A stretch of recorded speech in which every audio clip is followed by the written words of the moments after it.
السلام علیکم ورحمۃ اللہ وبرکاتہ۔ بسم اللہ، الحمد للہ والصلاة والسلام علی رسول اللہ وعلی آلہ وصحبہ ومن والہ۔ محترم ناظرین، آج کے اس لائیو پروگرام میں جو باتیں میں آپ کے سامنے رکھنا چاہتا ہوں وہ وطن سے محبت کے بارے میں ہے۔ انسان جس جگہ پیدا ہوتا ہے، جہاں پہ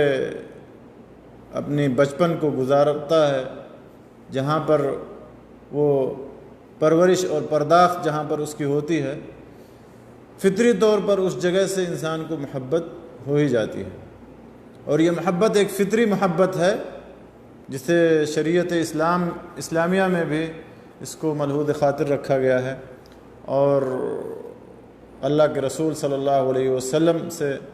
اور اسی طرح سے قرآنی آیات میں اس فطری محبت کا تذکرہ موجود ہے۔ لہذا اگر ایک انسان اپنے ملک سے محبت کرتا ہے، اپنے وطن سے محبت کرتا ہے، تو یہ بہت ہی بہتر اور اچھی بات ہے۔ اس پر اسے کسی کو اعتراض نہیں ہونا چاہیے یا کسی کو روک ٹوک نہیں ہونا چاہیے۔ اور اللہ کے رسول صلی اللہ علیہ وسلم سے مکہ کے تعلق سے اللہ کے نبی صلی اللہ علیہ وسلم کی محبت کا تذکرہ احادیث کے اندر آیا ہے کہ جب کفار و مشرکین نے، مکہ کے کفار و مشرکین نے آپ کو وہاں سے نکلنے پر مجبور کر دیا اور وہاں سے ہجرت کرنے پر یا اس کو اپنے اس محبوب وطن کو چھوڑنے پر مجبور کر دیا، تو آپ نے اس وقت جو کلمات فرمائے تھے، جو الوداع ہوتے وقت جو الفاظ آپ نے ادا کیے تھے، یا مکہ کے تعلق سے جو باتیں آپ نے کی تھیں، وہ بہت ہی شاندار باتیں ہیں، یا وطن سے محبت کے تعلق سے بہت ہی اہم دلیل ہے۔ جیسا کہ اللہ کے نبی صلی اللہ علیہ وسلم سے ثابت ہے کہ آپ نے فرمایا تھا ما اطیبک من بلد وما احبک الی ولولا ان قومی اخرجونی منک ما سکنت غیرک، کہ اے مکہ، تو کتنی ہی پاکیزہ اور کتنی ہی بہترین تو وطن ہے، اور تیری محبت میرے دلوں میں کس قدر جاگزی ہے، اور اگر میری قوم نے مجھے مکہ سے نہ نکالا ہوتا تو میں کبھی مکہ چھوڑ کر کے دوسری جگہ سکونت اختیار نہیں کرتا۔ اس حدیث کو یا ان کلمات کو امام ترمذی نے، یا اس حدیث کو امام ترمذی نے اپنی سنن کے اندر روایت کیا۔ یہ کلمات اور یہ الفاظ اس بات کی دلیل ہیں کہ اللہ کے نبی صلی اللہ علیہ وسلم کتنی گہری محبت مکہ مکرمہ سے کرتے تھے، اور کس قدر آپ کا تعلق آپ کے وطن مبارک سے تھا، کس طرح سے آپ وہاں کے حل و حرم سے اور کس طرح سے وہاں کے پہاڑوں سے، وہاں کی وادیوں سے، اور وہاں کے پانی اور وہاں کے آب و ہوا سے کس قدر آپ محبت کرتے تھے، کہ آپ فرماتے تھے، آپ فرما رہے ہیں کہ تو کتنی ہی پاکیزہ شہر ہے اے مکہ، اور تیری محبت میرے دلوں میں کس قدر جاگزی ہے کہ اگر میرے قوم نے مجھے نکالا نہ ہوتا تو میں تجھے چھوڑ کر کہیں نہیں جاتا، تجھے چھوڑ کر میں کسی دوسرے شہر کو اختیار نہیں کرتا۔ اور یہی نہیں بلکہ اللہ کے رسول صلی اللہ علیہ وسلم جب ہجرت کر کے مدینہ منورہ تشریف لائے، تو پھر اللہ کی مشیت اور اللہ تبارک و تعالیٰ کے ارادے سے جب آپ نے مدینہ منورہ کو اپنا مسکن بنایا، تو پھر اللہ سے دعا کی کہ اللہ تعالیٰ ہمارے لیے مدینہ کو بھی محبوب بنا دے۔ فرمایا اللہم حبب الینا المدینہ کحبنا مکہ او اشد، رواہ البخاری و مسلم۔ صحیح بخاری اور صحیح مسلم کے حوالے سے یہ حدیث ہے کہ آپ صلی اللہ علیہ وسلم نے یہ دعا کی کہ اللہ تو میرے لیے مدینہ کو محبوب بنا دے مکہ کی محبت کی طرح سے، یا مکہ کے لیے جس طرح ہمارے دل میں محبت ہے بلکہ اس سے بھی زیادہ۔ تو اللہ کے نبی صلی اللہ علیہ وسلم نے مدینہ منورہ سے محبت کے لیے اللہ تبارک و تعالیٰ سے دعا کی کہ اللہ تعالیٰ تو اس شہر کو بھی میرے لیے محبوب بنا دے، جیسے کہ تو نے مکہ کو ہمارے لیے محبوب بنا دیا تھا، یا اس سے بھی زیادہ محبوب بنا دے۔ اور عائشہ رضی اللہ تعالیٰ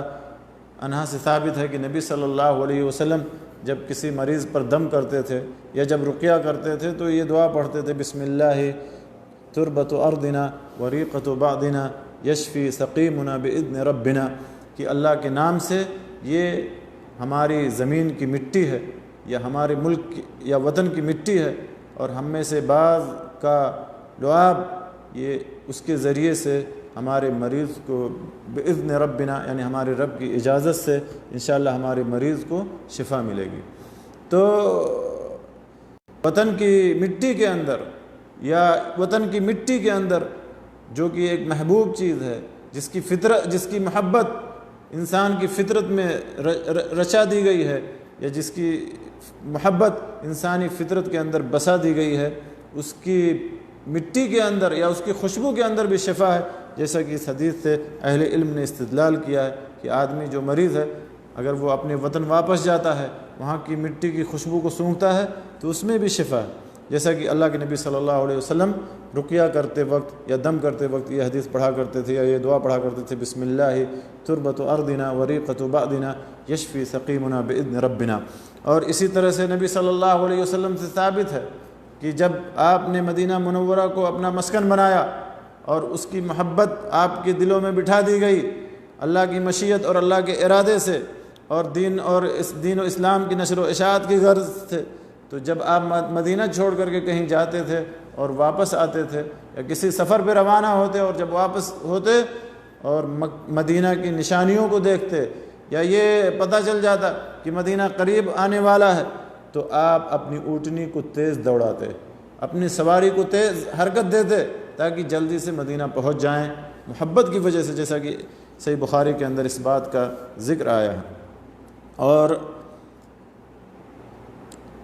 صحابہ کرام رضوان اللہ علیہم اجمعین نے بھی اپنے وطن سے محبت کی، اور انہوں نے اپنے محبوب وطن مکہ مکرمہ کو چھوڑ دیا اللہ تبارک و تعالیٰ کی خاطر اور دین کی خاطر، دین کی حفاظت کی خاطر۔ اسی لیے اللہ تبارک و تعالیٰ نے ان کے اس ہجرت کی تعریف کی ہے قرآن پاک کے اندر، اور ان کی فضل اور مقام کو بیان کیا ہے۔ للفقراء المہاجرین الذین اخرجوا من دیارہم واموالہم یبتغون فضلا من اللہ ورضوانا وینصرون اللہ ورسولہ اولئک هم الصادقون۔ اور اسی طرح سے اللہ تبارک و تعالیٰ نے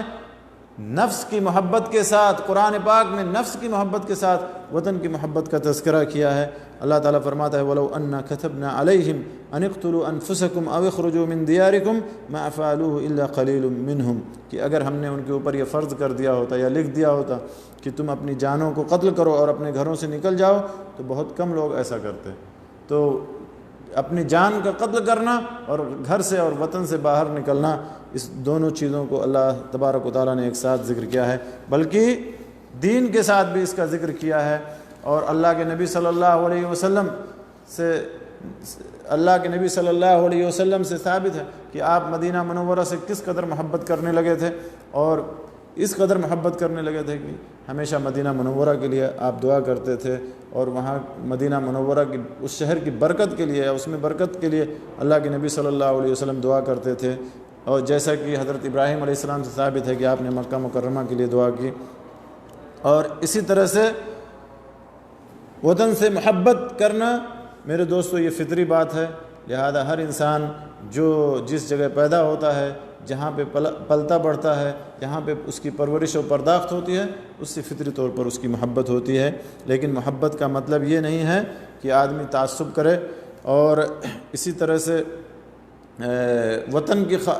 خاطر یا اس کی وجہ سے جو ہے اس کو معیار حق بنائے، بلکہ انسان کو حق بات معیار قرآن اور سنت کو معیار بنانا چاہیے۔ اسی لیے نبی صلی اللہ علیہ وسلم سے یہ ثابت ہے کہ جو اللہ کے نبی صلی اللہ علیہ وسلم سے ثابت ہے، جب آپ سے یہ پوچھا گیا کہ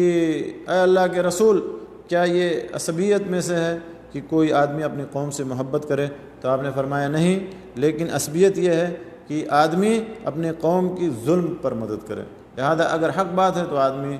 جو ہے حق کا ساتھ دے، جہاں بھی ہو، جس کے ساتھ بھی ہو۔ اور اسی طرح سے اور بھی بہت ساری باتیں اس بارے میں، لیکن انہی باتوں پر میں اکتفا کرتا ہوں، اللہ تبارک و تعالیٰ سے اس دعا کے ساتھ کہ اللہ تعالیٰ ہمیں اپنے وطن سے محبت کرنے، حقیقی محبت کرنے کی توفیق عطا فرمائے، اور عدل و انصاف کا ساتھ دینے اور ظلم اور زیادتی سے دور رہنے کی اللہ تعالیٰ ہمیں توفیق بخشے۔ آمین وآخر دعوانا الحمدللہ رب العالمین، وصلی اللہ علی نبینا محمد وعلی آلہ وصحبہ اجمعین، وجزاکم اللہ خیرا واحسن الیکم۔